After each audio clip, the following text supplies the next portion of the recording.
If you're running a B2B consultancy, client acquisition is honestly more confusing than it's ever been before. There are more channels, more advice, and more noise. Yet most people I speak to are still dealing with inconsistent pipeline. Over the last few years, I've interviewed over 78 B2B founders and consultants on my podcast, Visionary Voices, ranging from 500 grand a month in revenue to over 60 million a year in revenue as well. What stood out the most wasn't just how they were getting clients, but how different approaches was different between those who stayed stuck and who kept scaling as well. In this video, I'm going to walk through the 5 client acquisition methods and which ones you should pick based on your current business setup. Method number 1 is referrals. So let's start with this obvious one, right? Networking and referrals. This is how most consultants land their first few clients. Someone you know introduces you to someone else who needs your help.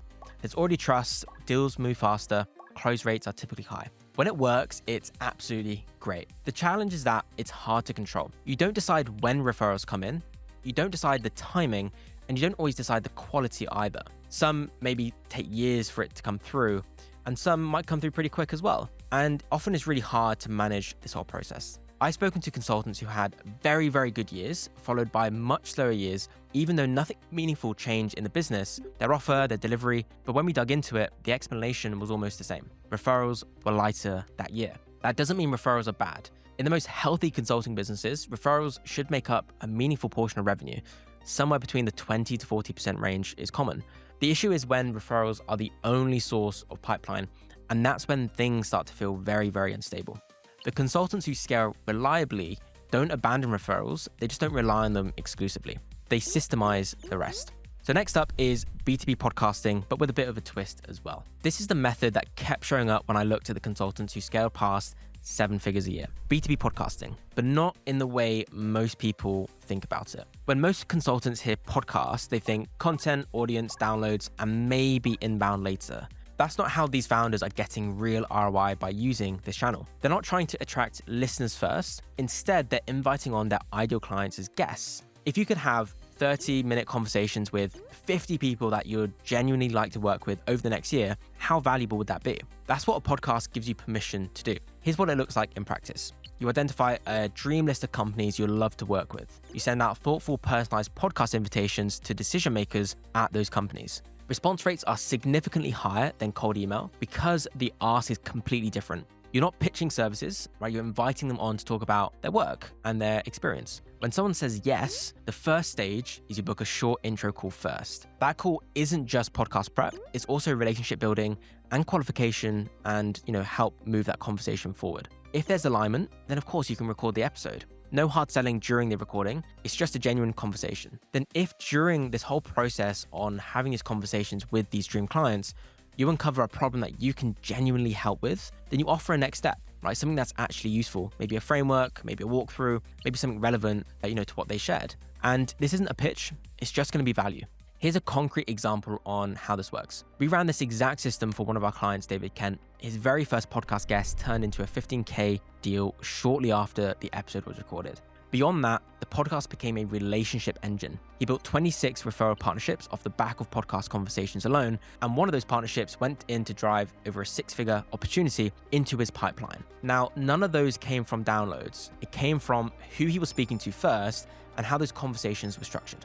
The content also compounds over time, but the initial ROI comes from the conversations as well. This works particularly well for consultants selling higher value projects, relationship-led services, and working with senior decision makers as well. Method number 3 is LinkedIn ads. So do LinkedIn ads actually work for consultants? Let's talk about it. They do work, but often not in the way consultants expect. Where most people get burned is trying to use ads as a direct replacement for conversations, spending a few thousand and expecting a steady flow of high quality consulting leads. LinkedIn ads are best thought of as an awareness channel. They're useful for getting you in front of the right audience and reinforcing positioning and supporting other efforts. They're much less effective at converting cold traffic into high ticket consulting deals on their own. Between cost per lead, qualification rates, and long sales cycles, this channel usually only makes sense if you have a larger budget and a well-built funnel. You want to be spending between 20 to 50K per month on paid acquisition to really make it worth your while. For most solo consultants or small firms trying to fill the pipeline,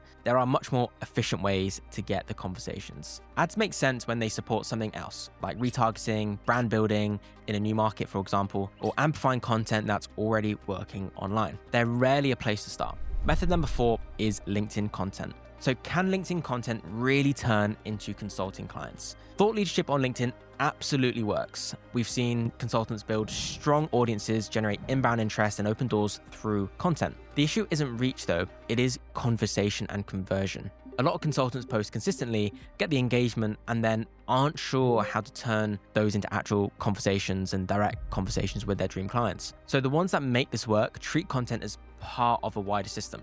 They share genuinely useful thinking, they engage with people in comments and DMs, and occasionally they make it clear on how to take the next step. Not aggressively and not on every post, but just very intentionally. The approach works well if you enjoy writing and your buyers need this education and you're also comfortable playing this longer content game. But just to be honest with yourself about the timeline of it, is momentum here usually takes months and not just weeks. You're not gonna post one thing and it's suddenly gonna go viral overnight and you're gonna have hundreds of thousands of followers. Sure, you might get a few posts which do quite well, but overall, it is a long-term game. Method number 5 is cold outbound. So does cold outbound still work in 2026? Cold email, LinkedIn DMs, and all these things haven't disappeared, but they're much harder to do than they were years ago. And I say that from some pretty good experience. So for around 4 years, I was directly responsible for running cold outbound at scale for B2B companies, SaaS businesses, mid-market firms, large enterprises, including brands like Nestle. Across that time, we sent hundreds and thousands of emails out to these cold prospects. And here's the clear trend that we've seen.